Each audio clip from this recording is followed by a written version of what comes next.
আসসালামু আলাইকুম। আমি জান্নাতুল নাইমা। আজকে তোমাদের সাথে আলোচনা করব ক্লাস 5 এর বিজ্ঞানের 4 অধ্যায়। অধ্যায়ের নাম হচ্ছে বায়ু। বায়ু আমাদের কি কাজে লাগে? জীবের জন্য বায়ু খুবই গুরুত্বপূর্ণ।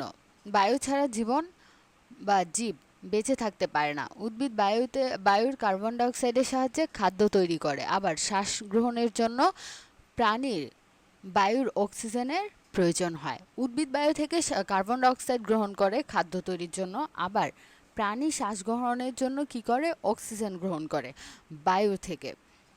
দৈনন্দিন জীবনে বায়ু মানুষের বেঁচে থাকার জন্য বায়ুর প্রয়োজন। এছাড়াও দৈনন্দিন নানা কাজে মানুষ বায়ু ব্যবহার করে থাকে। কি কাজে? আমাদের একটা প্রশ্ন আছে এখানে যে মানুষ দৈনন্দিন জীবনে কি কাজে বায়ু ব্যবহার করে থাকে। আচ্ছা, আমরা নিচে দেখি কি কাজ ব্যবহার করে।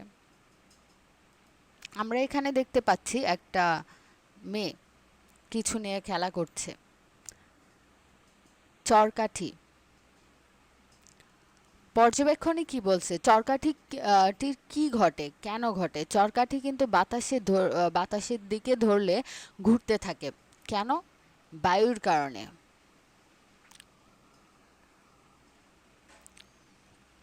এবার আসি আমাদের দৈনন্দিন জীবনে বিভিন্নভাবে বায়ু ব্যবহার করে। বায়ু প্রবাহের ব্যবহার। কাজটি থেকে আমরা দেখলাম বায়ু প্রবাহ চরকা ঘোরাতে পারে। বায়ু প্রবাহের সাহায্যে এভাবে বড় চরকা বা টারবাইন ঘুরিয়ে বিদ্যুৎ উৎপন্ন করা হয়।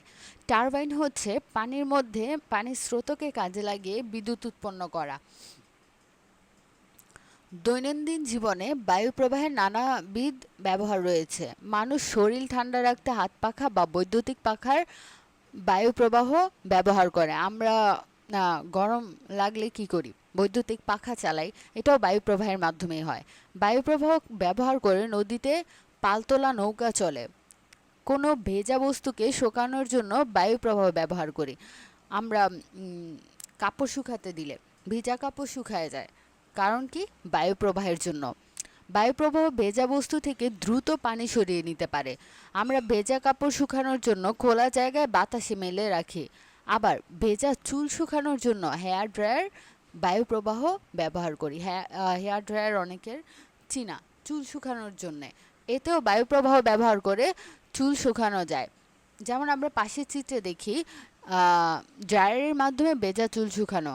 ড্রায়ারের মাধ্যমে একজন মহিলা তার ভেজা চুল শুকাচ্ছে, বায়ু প্রবাহ কাজে লাগায়। নিচের চিত্রটি আমরা লক্ষ্য করলে বাতাসে ভেজা কাপড় শুকানো। ভেজা কাপড় বায়ু প্রবাহের মাধ্যমে বাতাসে শুকাচ্ছে। তারপর আছে বায়ুর ব্যবহার।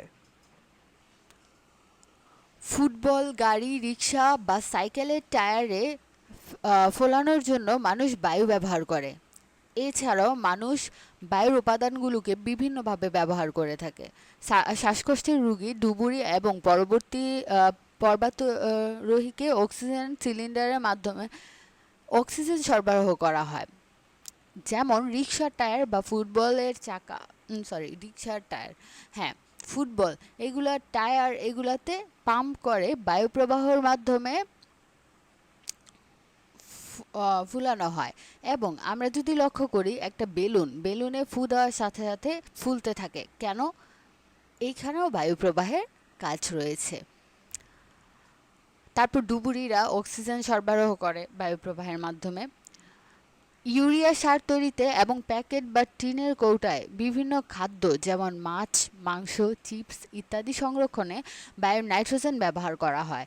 বিভিন্ন কোমল পানীয়তে ঝাঁঝালো ভাব ধরে রাখার জন্য কার্বন ডাই অক্সাইড ব্যবহার করা হয়। আগুন নেভানোর জন্য অগ্নি নির্বাপক যন্ত্রেও কার্বন ডাই অক্সাইড ব্যবহার করা হয়। আমরা বেশিরভাগ কোল্ড ড্রিঙ্কস বা দেখি যে চিপসের প্যাকেট খুব বেশি ফোলানো থাকে। কেন? নাইট্রোজেন গঠিত বায়ু ব্যবহার করা হয় জিনিসটা যাতে ভালোভাবে সংরক্ষণ রাখা যায় বা নষ্ট না হয়ে যায়। আর কোল্ড ড্রিঙ্কসের ঝাঁঝালো ভাব ধরে রাখার জন্য বায়ু প্রবাহ ব্যবহার করা হয়।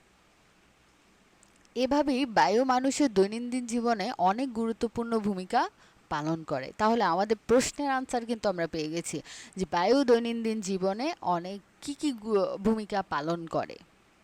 তাহলে আশা করছি তোমরা পারবে। নেক্সট পার্ট নিয়ে আমি পরবর্তী ভিডিওতে আসব। ততক্ষণ পর্যন্ত সবাই ভালো থাকবে আর আমাদের চ্যানেলকে লাইক শেয়ার সাবস্ক্রাইব করবে এবং বেশি বেশি শেয়ার করবে যাতে তোমাদের বন্ধুরাও পড়ার সুযোগ পায়। আসসালামু আলাইকুম।